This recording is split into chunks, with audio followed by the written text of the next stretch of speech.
জায়গাতেই একই সমস্যা। আপনি আসানসোল দক্ষিণে যান, কুচবিহারে যান, জলপাইগুড়িতে যান আর বীরভূমে যান, মানুষের বাড়ি বাড়িতে জলের কানেকশন হয়নি।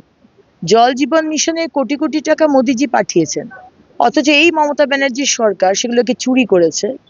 আর গ্রামের মানুষ, প্রান্তিক মানুষ, গরিব মানুষ, তারা অত্যন্ত কষ্টে রয়েছে জল নিয়ে। দূর দূর থেকে জল আনতে হয়, দিনে হয়তো একবার জল আসে।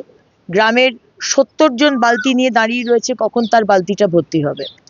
আজকে বাড়ি, তৃণমূলের 2 তলা 3 তলা বাড়ি করেছে ক্যাডাররা, পঞ্চায়েত মেম্বার, বাড়ির ওপরে আবাস যোজনার বাড়ি, এরকম দেখা যায় না। আর গ্রামের মানুষ বাড়ি পায়নি, কথা শোনাবে না।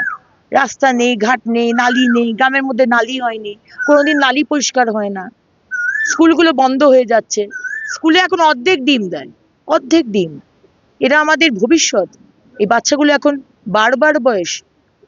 আজকে স্বাস্থ্যসাথী কার্ডে বলে কিনা সব কিছু হয়, আজকে যান হাসপাতালে, আপনি টেস্ট করাতে পারবেন না, ডাক্তারবাবু বলবে বাইরে থেকে স্যালাইন কেন, এখানে কিনলে পেশেন্ট মারা যাবে হাসপাতাল থেকে নিলে, স্যালাইন নিলে। তো এইভাবে সরকার চলছে।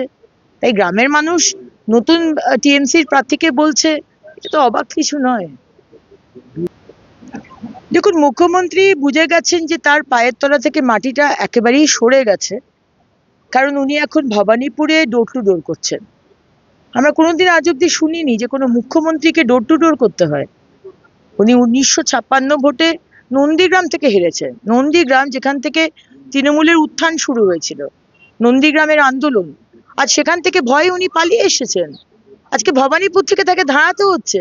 আবার আপনি হারবেন, আপনি অপেক্ষা করুন।